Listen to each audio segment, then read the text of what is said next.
വയനാട് വാകേരിയിലെ നരഭോജി കടുവ ഒടുവിൽ കൂട്ടിലായി. യുവകർഷകന്റെ ജീവനെടുത്ത് 10 ദിവസം പൂർത്തിയാകുമ്പോഴാണ് കൂടല്ലൂർ കോളനിക്ക വലയിൽ സ്ഥാപിച്ച കൂട്ടിൽ കടുവ കുടുങ്ങിയത്. കടുവയെ വെടിവെച്ചു കൊല്ലണമെന്നാവശ്യപ്പെട്ട് ജനങ്ങൾ തെരുവിലിറങ്ങി. 10 ദിവസമായി വാകേരിയിലും പരിസര പ്രദേശങ്ങളിലും ഭീതി വിതയ്ക്കുന്ന കടുവ ഇന്ന് ഉച്ചയോടെയാണ് കൂട്ടിലായത്. മുഖത്ത് ഗുരുതര മുറിവേറ്റ നിലയിലായിരുന്നു പിടിയിലാകുമ്പോൾ കടുവ. പ്രജീഷിന്റെ ജീവനെടുത്ത WWL-45 എന്ന നരഭോജി കടുവ തന്നെയാണ് കൂട്ടിലായതെന്ന് വനംവകുപ്പ് സ്ഥിരീകരിച്ചു. കടുവയെ വെടിവെച്ചു കൊല്ലണമെന്നാവശ്യപ്പെട്ട് ജനങ്ങൾ തെരുവിലിറങ്ങി.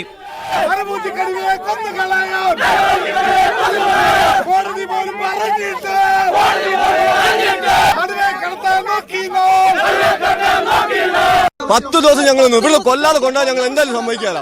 ഞങ്ങൾ പെണ്ണുങ്ങളെ കുട്ടികളെ എല്ലാവരെയും കൊണ്ട് ഞങ്ങൾ ഇവിടെ കിടക്കും. കടുവ അവിടെയുണ്ട് ഇവിടെയുണ്ടെന്ന് പറഞ്ഞ് ജനശ്രദ്ധ തിരിച്ചു പറ്റിക്കൊണ്ട് ഒരു 154 പ്രഖ്യാപിച്ച് ജനങ്ങളുടെ ശ്രദ്ധ തിരിച്ചു പറ്റി കടുവേനെ ഇവിടുന്ന് കടത്തിക്കൊണ്ടു പോകാനുള്ള ശ്രമമാണ്. ഇതിനെ ഇവിടുന്ന് അയച്ചുവിട്ട് അപ്പുറം കൊണ്ട് വിട്ടു കഴിഞ്ഞാൽ ഇതേപോലെ സാധനം പിന്നെയും തിരിച്ചു വരില്ലേ? മണിക്കൂറുകൾ നീണ്ട സംഘർഷത്തിനിടയിൽ സുൽത്താൻ ബത്തേരി MLA IC ബാലകൃഷ്ണൻ, വിവിധ രാഷ്ട്രീയ പാർട്ടി പ്രതിനിധികൾ, ജനപ്രതിനിധികൾ എന്നിവർ സൗത്ത് വയനാട് DF ഷജീന കരീം അടക്കമുള്ള വനംവകുപ്പ് ഉദ്യോഗസ്ഥരുമായി പലവിധ ചർച്ചകൾ നടത്തിയെങ്കിലും തീരുമാനമായില്ല.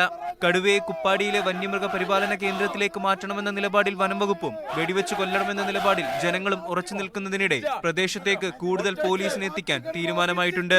മീഡിയ 1 വയനാട്.